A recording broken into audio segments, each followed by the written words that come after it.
getting ready to do a couple of things. One's hanging this peel-and-stick wallpaper.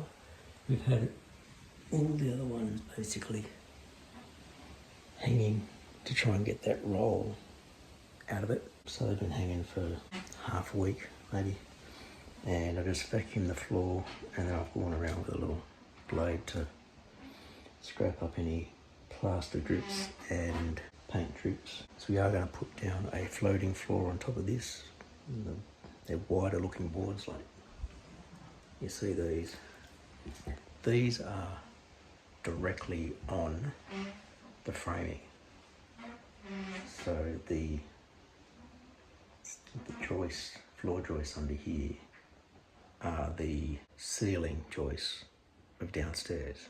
Before we carpeted, there were a few spots where you could actually see light through these floorboards down to downstairs. That's when I took the ceiling down downstairs. So there was no real thermal bridging between downstairs and upstairs. So when I did the ceiling downstairs, I also did some insulation, but we're going to put down some of the underlayment and some laminate flooring over the top of this. Change the look of the room, and it's stuff that we could take with us again later if we ever sell and go. Maybe. I'll just leave it here. Just check for a few more spots of drop paint or plaster, do another vacuum, and ready to either hang the paper or do the floor. New dilemma. This floor, just like the rest of the house, slopes. You should definitely be able to see it there because of the windowsill. So there's a high point right here, and then it goes down there and down that way. That means I've got a high point right here. Now downstairs, this is where the corner of the wall is to go to where there's the doorway to go out to the downstairs deck. So that's the bottom corner of the supporting wall. On this side, directly opposite, is one of the posts that come up under the beam. So that means it's supporting it nice here. From this point, that way, there's a long beam, which you can definitely see a sag because that's under that room. This one, not really sure why we sag, because there's wall all the way under here. In fact, it's about here, because this sticks out a little bit over the bottom deck. But you can see my stack of 3mm MDF there, and my stack of 3mm MDF there. I'm using my level and this long aluminium straight edge. I sat that along here. It was touching here, resting on that, and the bubble was in the middle. So I've got a 3/4 inch drop from here to there, 1/2 inch drop from there to here. At about this point in the room, there's 3/8 of an inch, or 9mm, I should say, 12mm, 9mm. On this side, 18 and 9. So 9 there, 9 there, and the hump was about here. Yep, same spot. That gave me a level bubble.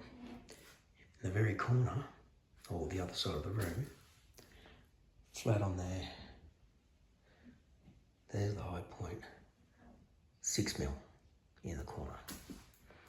So not only is there a lump in the centre, but it also goes from 6 to 18 along here.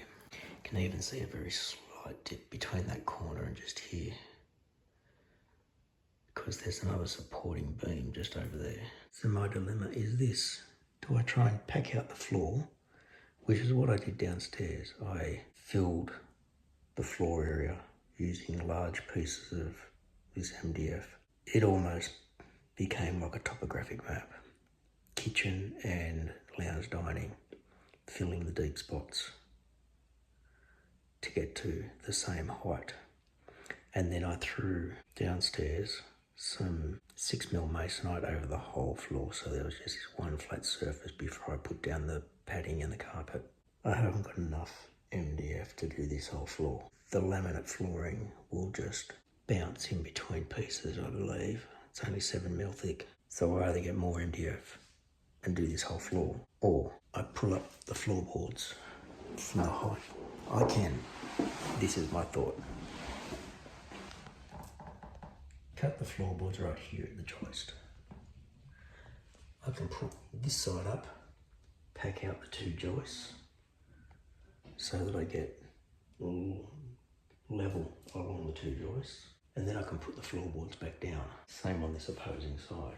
Packing out under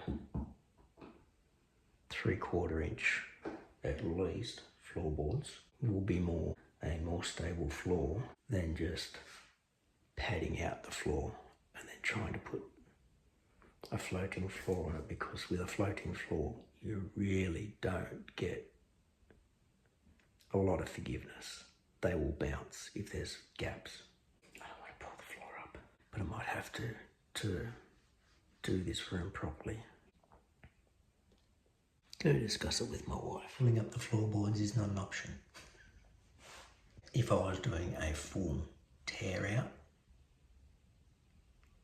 and renovation, I'd do it. But when you're trying to live in it, if I went for a 6mm masonite, at the very high point in the middle, from there to the ceiling is 8 feet. So this is built like a long time ago. 2400 is your room height, so it's 2420. I could put 6mm on there and still be well below that 2400. A 6mm floating subfloor on top of loads and loads of packing to get this floor level, and that'll involve lots of little bits. I'll have to get some more MDF. I'll go see what it, but these strips is what I had left over from when I did the lining of the shed. I got a really good deal on MDF and had several $100s worth of, what were they, 2 foot by 4 foot pieces, whole stack of offcuts, and they just gave them to me like a massive stack for $100. Well, I know I used it all in that shed. I've used some at school for something, and different bits and pieces all around here, and now these are all my offcuts. Oh, that's right, I've used a stack of it as the floor in two of the sheds, and I knew that was going to get ruined, but I had paving down and I just put loads and loads of that sheeting down, crisscrossed, and then plastic, just to kind of get a flat floor in the shed. So now if I hadn't done that, I'd have stacks of it. But I might go look in the shed and see if I've got any of that stuff left, and any other MDF that I can just use up here to do bits. This is 2.7 by 2.7. A sheet is 2.4 by 1.2. 2 sheets and 300mm wide, but 1 sheet and 300mm long, so that's 3 sheets to do it. But I'd have to wrap them really well because of the rain. Okay, so here I am in my timber shed where you can see all my little offcuts of everything and everything. I've got all my, everything's here. All my sheet goods that I've basically scrounged from people throwing out kitchens. And I was just moving this stuff around because I was thinking I'll try and get into the back of there and see what's there. And I've just spotted more of my It's actually more than, yeah, 600 by 4 foot pieces of MDF. And I can see there's probably maybe 2 dozen. So I might have enough stuff to not have to go down. Because if I can at least get one flat level of that stuff over the top.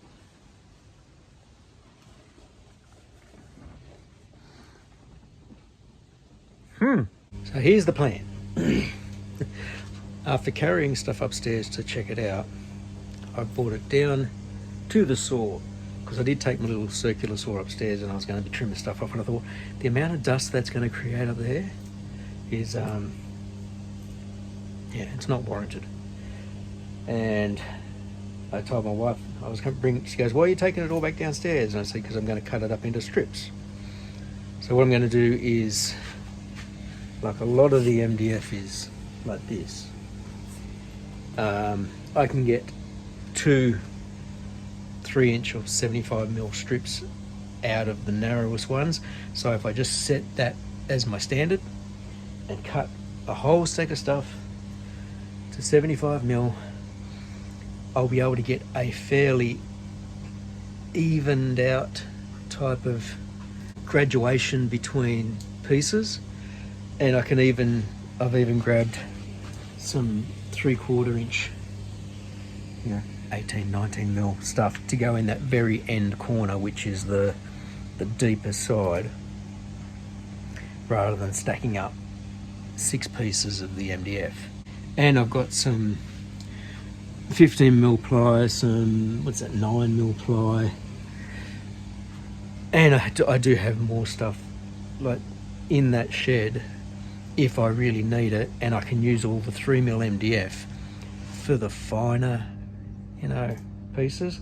The pieces that I've got that are a little over 600 by 1200, I have enough there to cover the whole floor, plus some.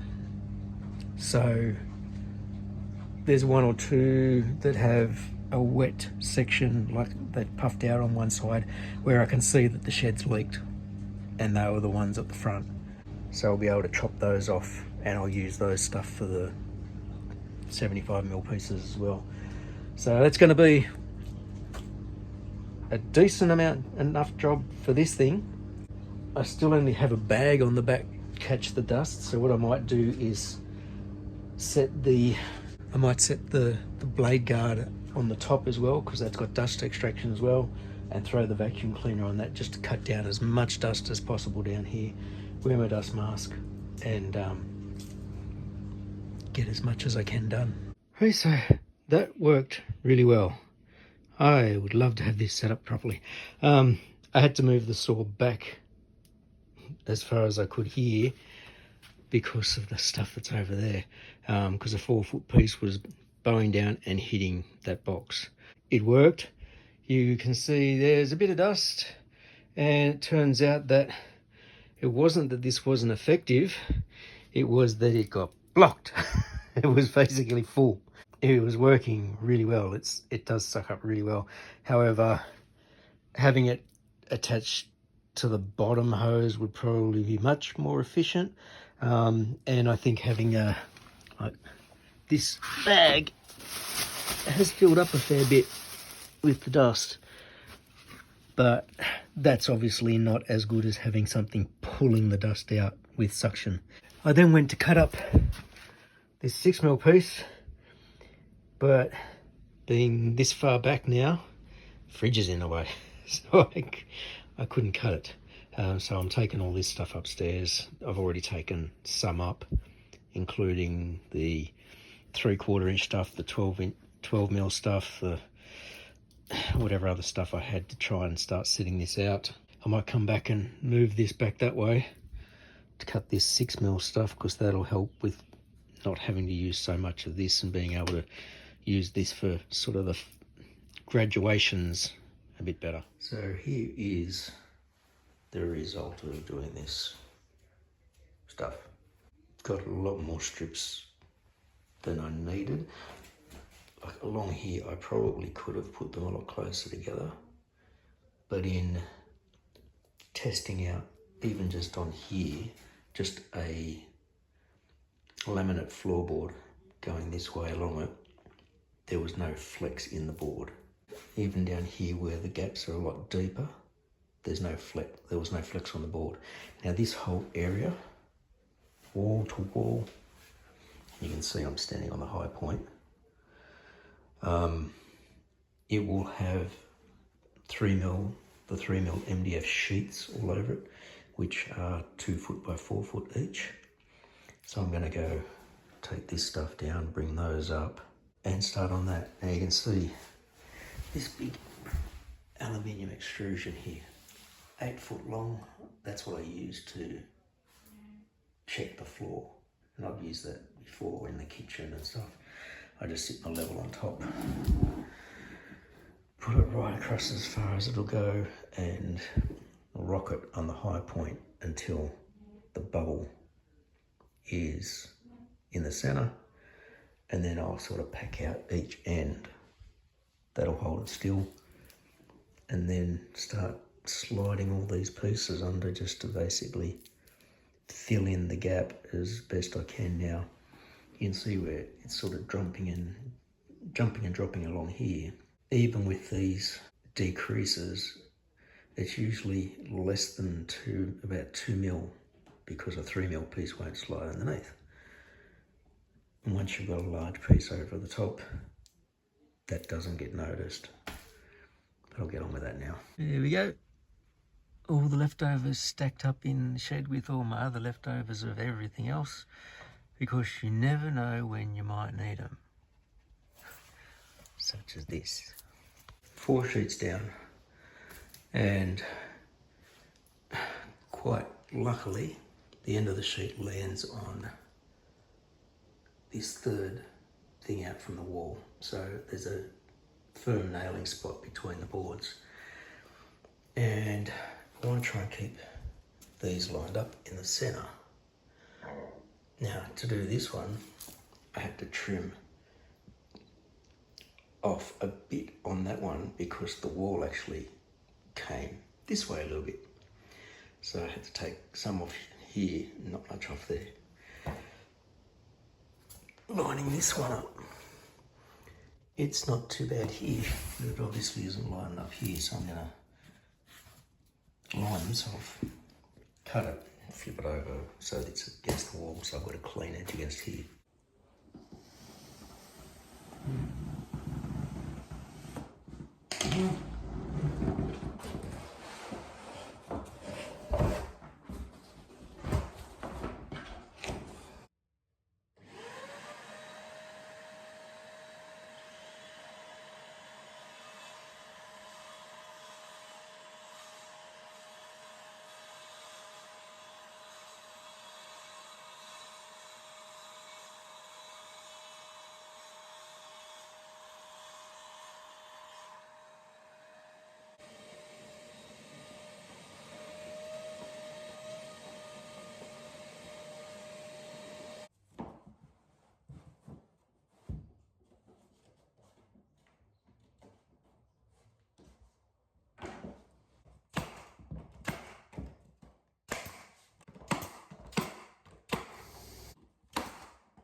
Subfloor down.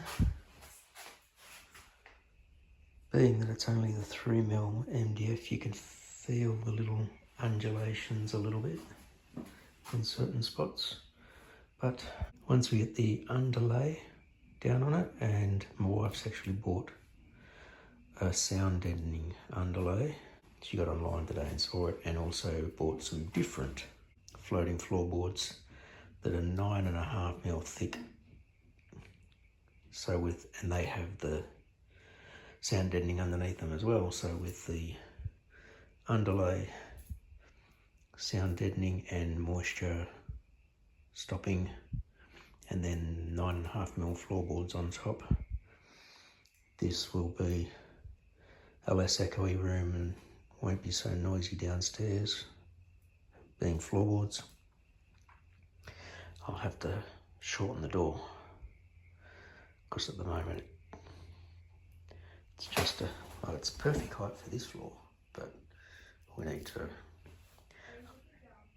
I'll have to shorten that.